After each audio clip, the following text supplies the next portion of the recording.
President Biden has made clear since day one that he has three vital initial objectives for his administration: conquer the COVID epidemic and restore economic stability in the U.S., which is well on its way.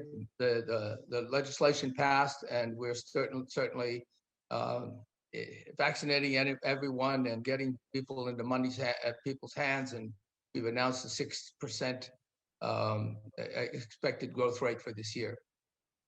Second is launch a massive campaign to restore American infrastructure. There is now proposed legislation of more than $2 trillion moving through Congress to accomplish this.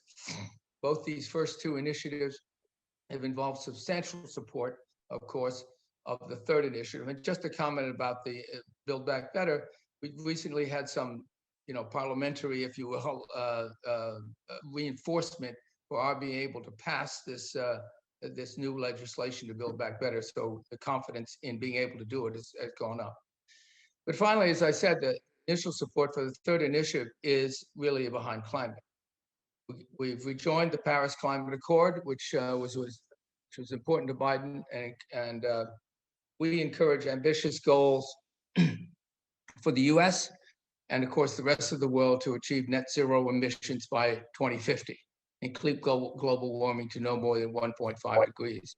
And I just want to say something that certainly Secretary Kerry has been focused on this even more than Biden, is that these next 10 years are even more important than necessarily the 2050 goal, because we can't achieve what we can by 2030, the milestones of 2030, we won't get to our goals of 2050. To accomplish the goals, of course, President Biden persuaded John Kerry to take on the role of special presidential envoy with a seat on the National Security Council, very first time that's ever happened in America. And he's brought also on a former Environmental Protection Administrator, Gina McCarthy, to lead our domestic climate effort.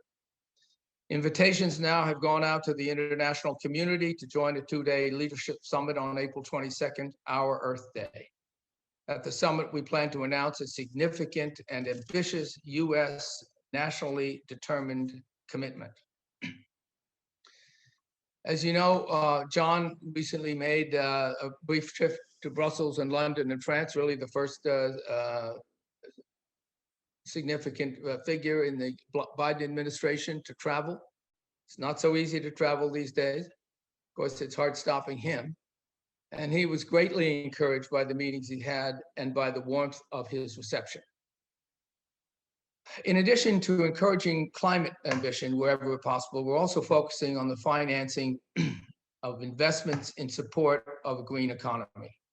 The strong support of the private sector is essential to meeting all our goals and is an essential part of the climate solution. We have been in continual conversation with major U.S. banks and asset management firms about what kind of capital commitments they can make to investing in the green economy between now and 2030, both in direct loans and investments and in the broader ESG support category. It appears likely that we may have, be able to gather commitments in the trillions of dollars, and we hope to make that announcement just before or at the summit. We encourage all the G20 nations to pursue financing commitments from their institutions and sovereign wealth funds. And finally, of course, it's vital to have something to invest in. While we have made many impressive technologies today, we'll need more yet unimagined to achieve our ambitious climate goals.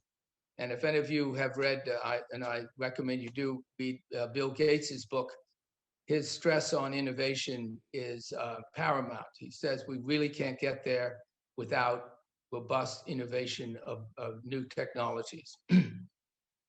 And many of the industry leaders of this event today are doing just that, it seems.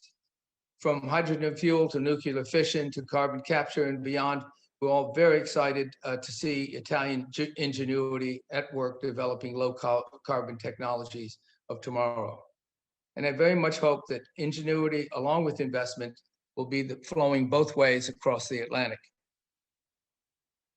We can create a future full of optimism and opportunity, not pessimism and fatalism.